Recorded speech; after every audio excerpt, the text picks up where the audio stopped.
Good morning दोस्तों, स्वागत है आपका आज के मुख्य समाचारों में। दोस्तों यहां पर आपको देखने को मिलेंगी सुबह से लेकर शाम तक की तमाम बड़ी खबरें, मुख्य समाचार, ब्रेकिंग न्यूज अपडेट्स के रूप में। तो दोस्तों आप सभी लोगों से रिक्वेस्ट है इस वीडियो को ज़्यादा से ज़्यादा लाइक और शेयर करें।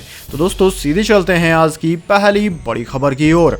बंगाल में टिकट न मिलने से नाराज बीजेपी कार्यकर्ताओं ने पार्टी कार्यालय पर की पत्थरबाजी। जी हां दोस्तों, पश्चिम बंगाल विधानसभा चुनाव में टिकट न मिलने से नाराज बीजेपी कार्यकर्ताओं का उग्र रवैया सामने आया है। कोलकाता में मंगलवार को अपने समर्थक को टिकट न मिलने से नाराज सैकड़ों बीजेपी समर्थक चुनाव कार्यालय पर जमा हो गए। बीजेपी कार्यकर्ताओं ने पहले नारेबाजी की और फिर पत्थर फेंकने शुरू कर दिए, लिहाजा पुलिस को उन्हें तितर बितर करने के लिए लाठीचार्ज का सहारा लेना पड़ा।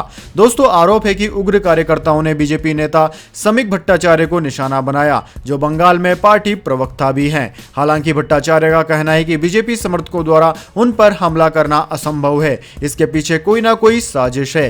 बीजेपी के कार्यकर्ता तृणमूल कांग्रेस छोड़कर आए नेताओं को बड़ी संख्या में टिकट बांटे जाने से नाराज हैं। इसके बाद दोस्तों अगली बड़ी खबर, बंगाल का सियासी घमासान, ममता बनर्जी का बड़ा आरोप, कहा चुनाव आयोग ने मेरे सिक्योरिटी डायरेक्टर को हटाया, क्या भाजपा मुझे मारने की साजिश रच रही है। जी हां दोस्तों, पश्चिम बंगाल की मुख्यमंत्री और तृणमूल कांग्रेस की अध्यक्ष ममता बनर्जी ने मंगलवार को बांकुरा में चुनावी सभा को संबोधित किया। उन्होंने गृह मंत्री अमित शाह पर आरोप लगाते हुए कहा कि गृह मंत्री देश चलाएंगे या यह तय करेंगे कि किसे मारना है और किसे गिरफ्तार करवाना है, या फिर वे यह तय करेंगे कि कौन सी एजेंसी किसके पीछे लगानी है। चुनाव आयोग को कौन चला रहा है, मुझे उम्मीद है कि इन सबके पीछे आप नहीं हैं। उन्होंने कहा कि चुनाव आयोग ने मेरे सिक्योरिटी डायरेक्टर को हटा दिया है, क्या भाजपा मुझे मारने की साजिश रच रही है, लेकिन हम किसी से डरने वाले नहीं हैं। हम राज्य में स्वतंत्र और निष्पक्ष चुनाव चाहते हैं। उन्होंने कहा कि केंद्र सरकार ने कोरोना अम्फान के वक्त हमारी मदद नहीं की। हम बंगाल में बाहरी गुंडों को चुनाव नहीं लड़ने देंगे। भाजपा बाहुबल के दम पर बंगाल जीतने की कोशिश कर रही है। इस दौरान उन्होंने मंच पर ही चंडी का पाठ भी किया। इसके बाद दोस्तों अगली बड़ी खबर, रेलवे के निजीकरण पर बोले रेल मंत्री पीयूष गोयल, कहा रेलवे भारत की संपत्ति है, इसका निजीकरण पूर्णतः नहीं होगा। जी हां दोस्तों, रेल मंत्री पीयूष गोयल ने मंगलवार को स्पष्ट कर दिया है कि रेलवे भारत की संपत्ति है और उसका कभी निजीकरण नहीं होगा।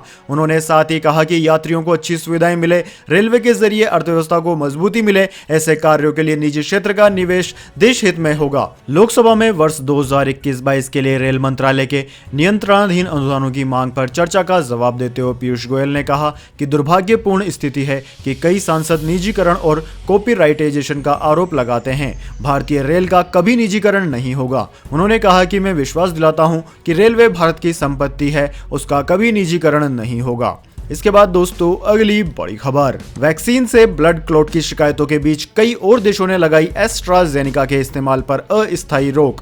जी हां दोस्तों, एस्ट्राजेनेका की कोरोना वैक्सीन लगने के बाद खून के थक्के जमने की शिकायतों को ध्यान में रखते हुए जर्मनी, फ्रांस, इटली और स्पेन ने भी वैक्सीन के इस्तेमाल पर अस्थायी रोक लगा दी है। इससे पहले आयरलैंड ने रोक लगाने का फैसला लिया था। हालांकि एस्ट्राजेनेका और विश्व स्वास्थ्य अधिकारियों ने दावा किया है कि टीका पूरी तरह सुरक्षित है। इटली ने इस संबंध में एक बयान जारी करते हुए कहा कि यह फैसला अन्य यूरोपीय देशों की ओर से उठाए गए कदमों के मद्देनजर लिया गया है। दरअसल दोस्तों, इटली के उत्तरी क्षेत्र में 57 वर्षीय एक शिक्षक ने शनिवार को टीका लगवाया था और रविवार सुबह उसकी मौत हो गई। वहीं फ्रांस के राष्ट्रपति एमेनुएल मैक्रों ने कहा कि एहतियात के तौर पर एस्ट्राजेनेका के इस्तेमाल पर अभी अस्थायी रोक लगाई गई है। इसके बाद दोस्तों अगली बड़ी खबर, अप्रैल के आखिरी में भारत आएंगे ब्रिटिश के प्रधानमंत्री मोरिस जॉनसन, गणतंत्र दिवस पर कोरोना के कारण रद्द हो गया था दौरा।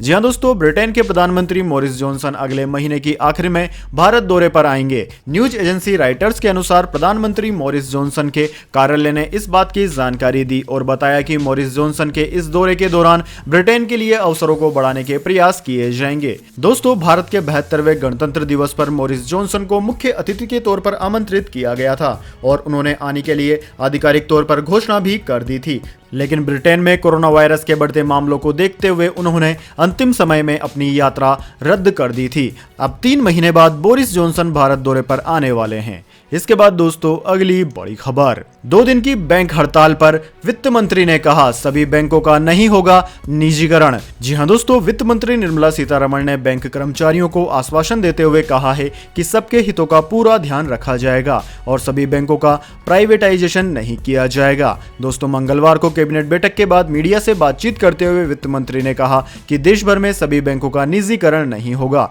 उन्होंने कहा कि बैंक कर्मचारियों के हित का पूरा ध्यान रखा जा रहा है और भविष्य में भी रखा जाएगा।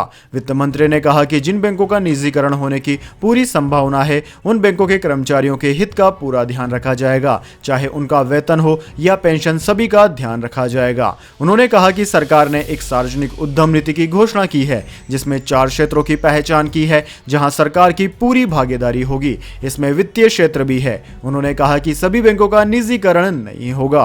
दोस्तों, आपकी जानकारी के लिए बता दें, सोमवार और मंगलवार को बैंक कर्मचारियों ने निजीकरण के खिलाफ देशव्यापी हड़ताल की थी। इसके बाद दोस्तों, अगली बड़ी खबर, दुनिया की सर्वाधिक जहरीली राजधानी बनी दिल्ली, 30 सबसे प्रदूषित शहरों में 22 भारत के ही। जी हां दोस्तों, पिछले साल कोरोना महामारी के कारण लॉकडाउन लगाए जाने के कारण दिल्ली के प्रदूषण में थोड़ी गिरावट आई थी, लेकिन इसके बावजूद दिल्ली दुनिया की सर्वाधिक प्रदूषित राजधानी है। मंगलवार को जारी वर्ल्ड एयर क्वालिटी रिपोर्ट में यह दावा किया गया है। रिपोर्ट के अनुसार दिल्ली की वायु गुणवत्ता 2019 से 2020 की तुलना में 15% बेहतर हुई है।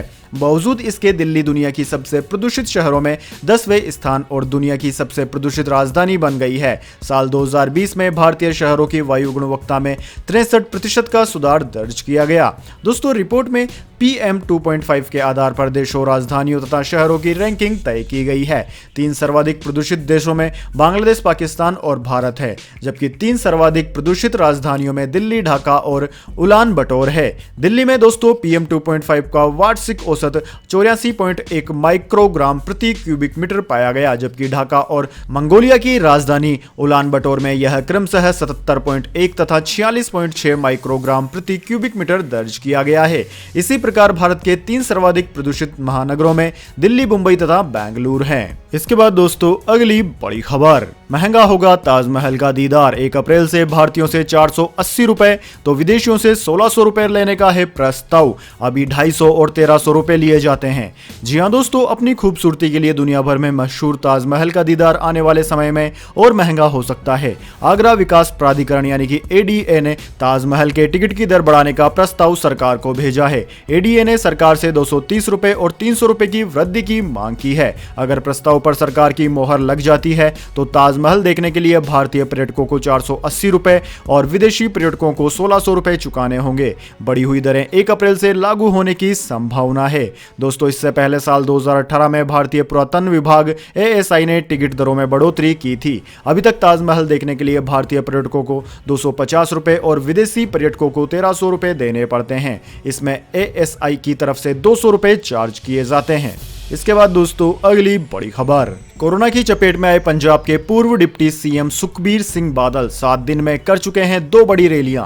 जी हां दोस्तों, पंजाब में कोरोना वायरस संक्रमण रफ्तार पकड़ने लगा है। इसी दौरान सूबे के पूर्व डिप्टी CM सुखबीर सिंह बादल भी कोरोना वायरस की चपेट में आ गए हैं। बादल पिछले 7 दिनों में 2 बड़ी राजनीतिक रैलियां कर चुके हैं, जिनमें हजारों लोगों ने हिस्सा लिया था। इनमें एक बड़ी रैली जलालाबाद और दूसरी रैली खेमकरण में आयोजित की गई थी। पंजाब में कोरोना के मामलों की संख्या बढ़कर 20,000 तक पहुंचने वाली है। दोस्तों, कोरोना पॉजिटिव पाए जाने के बाद सुखबीर सिंह बादल ने इसकी जानकारी ट्वीट करके दी। उन्होंने कोरोना रिपोर्ट आने के बाद खुद को आइसोलेट कर लिया है। उन्होंने कहा है कि मैं सभी लोगों को यह सूचित करना चाहता हूं कि मेरी कोरोना जांच रिपोर्ट पॉजिटिव आई है, मेरा स्वास्थ्य ठीक है और कोरोना प्रोटोकॉल के तहत मैंने स्वयं को आइसोलेट कर लिया है। इसके साथ ही उन्होंने पिछले कुछ दिनों में उनसे संपर्क में आए लोगों से खुद को आइसोलेट करने और कोविड जांच कराने को भी कहा है।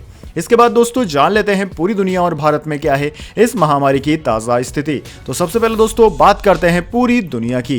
तो दोस्तों, पूरी दुनिया में इस वक्त तक इस महामारी के संक्रमितों का आंकड़ा 12 करोड़ 1 लाख को पार कर गया है, जबकि दोस्तों इस महामारी से मरने वालों की संख्या 26,59,000 के पार है। वहीं दोस्तों, इस महामारी से सर्वाधिक प्रभावित देशों की बात की जाए तो उसमें पहला नंबर अमेरिका का आता है। अमेरिका में इस वक्त तक 2 करोड़ 95 लाख से ज्यादा संक्रमित मरीज सामने आ चुके हैं। वहीं दोस्तों, इसके बाद में Brazil, India, Russia, United kingdom, France, Italy, Spain, Turkey आदि देशों का नाम आता है। वहीं दोस्तों इसके बाद में बात कर लेते हैं क्या है भारत के हालात। लेकिन उससे पहले दोस्तों मेरी आपसे एक छोटी सी रिक्वेस्ट है, अगर आपको अभी तक हमारी न्यूज़ पसंद आई तो इसे एक छोटा सा लाइक जरूर दे दें, और अगर आपको पसंद नहीं आई है तो बेशक आप डिसलाइक भी कर सकते हैं। लेकिन दोस्तों लाइक और डिसलाइक जरूर कीजिए, क्योंकि यही हमारी मेहनत का फल होता है और इसी से हमें पता चलता है कि आपको हमारी वीडियो पसंद आ रही है या नहीं। तो जल्दी से जान लेते हैं क्या है भारत के हालात। तो दोस्तों भारत में इस वक्त तक इस महामारी के संक्रमितों का आंकड़ा 1,14,00,000 को पार कर गया है, जबकि दोस्तों मरने वालों की संख्या 1,58,000 के पार है। वहीं दोस्तों इस महामारी से सर्वाधिक प्रभावित राज्यों की बात करें तो उनमें महाराष्ट्र अव्वल है। महाराष्ट्र में इस वक्त तक 23,29,000 से ज्यादा संक्रमित मरीज सामने आ चुके हैं। वहीं दोस्तों महाराष्ट्र के बाद में केरला, कर्नाटक, आंध्र प्रदेश, तमिलनाडु, दिल्ली, उत्तर प्रदेश, वेस्ट बंगाल आदि राज्यों का नाम आता है। इसके बाद दोस्तों अगली बड़ी खबर, made in China corona vaccine लगवाने पर ही मिलेगा भारतीयों को चीन का वीजा, चीनी दूतावास का है फरमान। जी हाँ दोस्तों, कोरोना वायरस की उत्पत्ति से लेकर दुनिया भर में फैले कोरोना संक्रमण को लेकर चीन की भूमिका अभी तक संदिग्ध रही है। वुहान एनिमल मार्केट से लेकर वुहान लैब तक कई सवालों के जवाब मिलना अभी बाकी है। इसी दौरान अमेरिका और WHO को कई बार आंखें दिखा चुका चीन एक बार फिर सीनाजोरी कर रहा है। अपने ताजा तुगलकी फरमान में शी जिनपिंग प्रशासन ने कहा है कि उनका देश सिर्फ उन्हीं भारतीय नागरिकों को वीजा देगा जिन्होंने made in China corona vaccine लगवाई होंगी। दोस्तों आपकी जानकारी के लिए बता दें, भारत स्थित चीनी दूतावास की वेबसाइट पर इससे जुड़ा नोटिफिकेशन प्रकाशित हुआ है। बीजिंग के इस फैसले के मुताबिक चीन के वीजा के लिए लोगों को वैक्सीनेशन सर्टिफिकेट भी सबमिट करना होगा, क्योंकि भारत में अभी तक किसी भी चाइनीज वैक्सीन को मंजूरी नहीं मिली है और इसकी वजह से कई लोगों ने चीनी दूतावास के फैसले पर नाराजगी जताई है। इसके बाद दोस्तों अगली बड़ी खबर, थोक महंगाई दर पिछले 27 महीनों में सबसे अधिक फरवरी में बढ़कर 4.17% हुई। जी हां दोस्तों, देश में थोक मूल्य सूचकांक आधारित महंगाई दर पिछले महीने की तुलना में फरवरी के महीने में बढ़कर 4.17% हो गई है। सोमवार को उद्योग और आंतरिक व्यापार संवर्धन विभाग DPIIT ने यह बात बताई। यह पिछले साल इसी महीने में 2.26% पर था और पिछले महीने जनवरी 2021 में यह 2.03% हो गया था। इस साल फरवरी में थोक कीमतें पिछले 27 महीनों में सबसे अधिक थी, जिसकी वजह खाने पीने की वस्तुओं और विनिर्मित वस्तुओं की बढ़ती कीमतें हैं। कई माह तक लगातार नरम पड़ते जाने के बाद फरवरी माह में खाने पीने की चीजों के दाम 1.36% बढ़ गए। इससे पहले जनवरी में इनमें 2.80% की गिरावट आई थी। सब्जियों के दाम फरवरी में 2.90% घट गए, वहीं जनवरी में इनके दाम में 20.82% की गिरावट आई थी। दालों की अगर बात की जाए तो फरवरी में दालों के दाम 10.25% बढ़ गए हैं, वहीं फलों के दाम 9.48% और बिजली समूह की महंगाई 0.58% बढ़ गई है। इसके बाद दोस्तों अगली बड़ी खबर, कोरोना का कहर, मध्य प्रदेश और गुजरात के कई बड़े शहरों में लगा नाइट कर्फ्यू।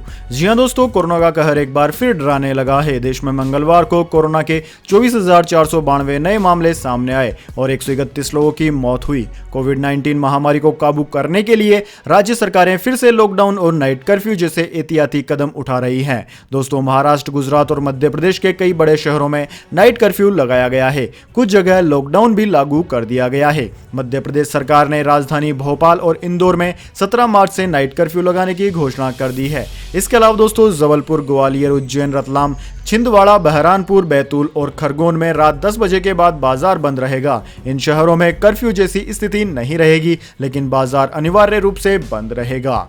इसके बाद दोस्तों अगली बड़ी खबर, मौसम समाचार, वेदर अपडेट, जानिए अगले 24 घंटे और पिछले 24 घंटे के मौसम समाचार। सबसे पहले दोस्तों बात करते हैं बीते 24 घंटों की। तो दोस्तों पिछले 24 घंटों के दौरान अंडमान व निकोबार द्वीप समूह पर हल्की से मध्यम बारिश के साथ कुछ स्थानों पर तेज वर्षा हुई है। वहीं दोस्तों असम, सिक्किम और उप हिमालय, पश्चिम बंगाल में भी कुछ स्थानों पर हल्की बारिश देखने को मिली है। पश्चिमी हिमालय राज्यों यानी कि उत्तर प्रदेश के पर्वतीय क्षेत्रों के साथ साथ मैदानी भागों में पंजाब, हरियाणा, उत्तर प्रदेश, पूर्वी राजस्थान, मध्य प्रदेश और छत्तीसगढ़ के कुछ हिस्सों में दिन और रात के तापमान में 2 से 3 डिग्री की वृद्धि हुई है। वहीं दोस्तों आगामी 24 घंटे की बात की जाए तो अगले 24 घंटों के दौरान जम्मू कश्मीर, गिलगित बाल्टिस्तान, मुजफ्फराबाद और लद्दाख में हल्की से मध्यम बारिश और हिमपात की संभावना है। इसके अलावा दोस्तों 17 से 18 तारीख को पंजाब, हरियाणा, दिल्ली, पश्चिमी उत्तर प्रदेश और राजस्थान के कुछ हिस्सों में हल्की से मध्यम बारिश हो सकती है। इसके बाद दोस्तों अगली बड़ी खबर, गोल्ड सिल्वर प्राइस टुडे, और चढ़े सोने चांदी के दाम, जानिए क्या है लेटेस्ट प्राइजेस। जी हां दोस्तों, सोने और चांदी की कीमतों में और बढ़ोतरी हुई है। HDFC सिक्योरिटीज के अनुसार राष्ट्रीय राजधानी दिल्ली में सोना 45 रुपए बढ़कर 44,481 रुपए प्रति 10 ग्राम हो गया। वहीं दोस्तों चांदी की बात की जाए तो चांदी 116 रुपए चढ़कर 66,740 रुपए प्रति किलोग्राम पर आ गई है। अंतर्राष्ट्रीय बाजार की बात करें तो इंटरनेशनल मार्केट में सोना $1730 प्रति औंस, जबकि चांदी $26.11 प्रति औंस पर रही है। इसके बाद दोस्तों अगली बड़ी खबर, फाइनेंशियल स्टॉक्स में गिरावट से लुढ़का शेयर बाजार, सेंसेक्स और निफ्टी लाल निशान पर हुए बंद। जी हां दोस्तों, भारतीय शेयर बाजारों में गिरावट दर्ज की गई है। बंबई शेयर बाजार यानी कि BSE और नेशनल स्टॉक एक्सचेंज यानी कि NSE आज लाल निशान पर बंद हुए।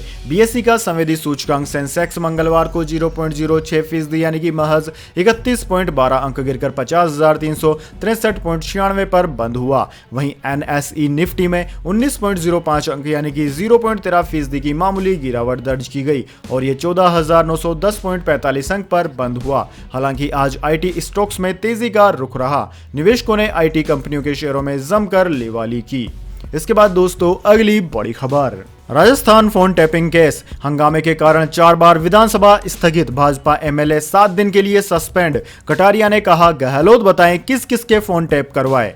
जी हां दोस्तों, फोन टैपिंग पर राजस्थान सरकार के कबूलनामे पर सियासी हलकों से लेकर विधानसभा तक माहौल गर्मा गया है। फोन टैपिंग पर मंगलवार को विधानसभा में भाजपा ने जमकर हंगामा किया। हंगामे के कारण स्पीकर को 4 बार सदन की कार्यवाही को स्थगित करना पड़ा। बाद में हंगामे और नारेबाजी के बीच ही सदन चला। शाम को कार्यवाही स्थगित होने के बाद कुछ देर बाद भाजपा विधायक धरने पर बैठे रहे। स्पीकर से चर्चा के बाद गतिरोध टूटा और भाजपा विधायकों ने धरना खत्म किया। इसके बाद दोस्तों अगली बड़ी खबर, प्रधानमंत्री नरेंद्र मोदी के प्रधान सलाहकार PK सिन्हा ने दिया त्याग पत्र। जी हां दोस्तों, प्रधानमंत्री नरेंद्र मोदी के प्रधान सलाहकार PK सिन्हा ने अपने पद से त्याग पत्र दे दिया है। प्रधान सलाहकार का पद 2019 में PK सिन्हा को समायोजित करने के लिए ही प्रधानमंत्री कार्यालय में 2019 में बनाया गया था। सिन्हा इससे पहले भी कई महत्वपूर्ण पदों पर काम कर चुके हैं। सिन्हा ने कथित तौर पर निजी कारणों का हवाला देते हुए पद छोड़ा है। इसमें कहा गया था कि प्रधान सलाहकार का कार्यकाल प्रधानमंत्री के कार्यकाल जितना होगा। पूर्व कैबिनेट सचिव पिछले 18 माह से PMO में काम कर रहे थे। सिन्हा मोदी सरकार में सबसे वरिष्ठ नौकरशाह में गिने जाते हैं। वह 3 बार कार्यकाल में विस्तार के साथ 4 साल तक कैबिनेट सचिव रहे, जो किसी कैबिनेट सचिव का सबसे लंबा कार्यकाल रहा है। इसके बाद दोस्तों अगली बड़ी खबर, ITR के लिए आपके पास भी आया है मैसेज, तो हो जाएं सावधान, रिटर्न नहीं आपकी सेविंग उड़ाने का है प्लान। जी हां दोस्तों, मार्च क्लोजिंग करीब आने के साथ ही लोग इनकम टैक्स रिटर्न फाइल करने में जुटे हुए हैं। इसके बाद रिफंड की प्रोसेस शुरू होती है, लेकिन पिछले कुछ समय से लोगों के पास रिफंड क्लेम करने को लेकर एक मैसेज आ रहा है। तो यदि आपके पास भी वो मैसेज आया है तो आपको सावधान होने की जरूरत है। साथ ही इसमें दी जा रही लिंक को ना तो ओपन करें और ना ही अपनी कोई भी जानकारी शेयर करें, वरना रिटर्न लेने के चक्कर में आपकी सेविंग्स ही गायब हो जाएंगी। दिल्ली स्थित thinking tank cyber peace foundation के साथ cyber security firm Autobot Infosys ने अपनी रिपोर्ट में इसका खुलासा किया है। दोस्तों आपकी जानकारी के लिए बता दें, फोन पर SMS के जरिए भेजे जा रहे SMS में इनकम टैक्स रिफंड के लिए एप्लीकेशन सबमिट करने के लिए एक लिंक भेजी जा रही है। यदि आप गौर करें तो शायद आपको भी यही लगेगा कि आयकर विभाग की ई-फाइलिंग पेज ही है। आपको यहां proceed to the verification steps button click करने का ऑप्शन दिया जाता है। जैसे ही आप इसे क्लिक करते हैं, इसके बाद आपको यह जानकारी सामने दिखाई देती है, जिसमें पूरा नाम, आधार और pan card number, pin code, mobile number, gender, email address, जन्मतिथि आदि होते हैं। इसके बाद बैंकिंग इंफॉर्मेशन जैसे कि bank account number, card number, IFSC code, CVV pin जैसी जानकारी भरने को कहा जाता है। अगर आप उसकी जानकारियां भरकर सबमिट कर देते हैं तो इससे आपको बड़ा नुकसान हो सकता है। इस वजह से इस तरह के मैसेज से आप सचेत और चौकन्ना रहें। तो दोस्तों यह थी आज की तमाम बड़ी खबरें। इसके बाद में दोस्तों बारी आती है आज के माइंड क्यूज क्वेश्चन की। जी हाँ दोस्तों, एक आसान से सवाल का जवाब देकर आप जीत सकते हैं एक अमेजिंग सरप्राइज गिफ्ट हमारे YouTube चैनल की ओर से। तो दोस्तों आज का सवाल आपकी स्क्रीन पर आ चुका है। दुनिया का सबसे ज्यादा प्रदूषित शहर कौन सा है? जी हाँ दोस्तों, अगर आप जानते हैं दुनिया के सबसे प्रदूषित शहर का नाम तो जल्दी से कमेंट बॉक्स में लिख दीजिए। अगर दोस्तों आपका जवाब होता है एकदम सही और आप चुने जाते हैं लक्की विजेता के रूप में, तो आपको मिल सकता है एक अमेजिंग सरप्राइज गिफ्ट हमारे YouTube चैनल की ओर से। तो दोस्तों जल्दी से अपना उत्तर कमेंट बॉक्स में लिख दीजिए, वीडियो को लाइक कर लीजिए और चैनल को सब्सक्राइब करके बेल आइकन भी दबा लीजिए। धन्यवाद। वंदे मातरम। जय हिंद, जय भारत।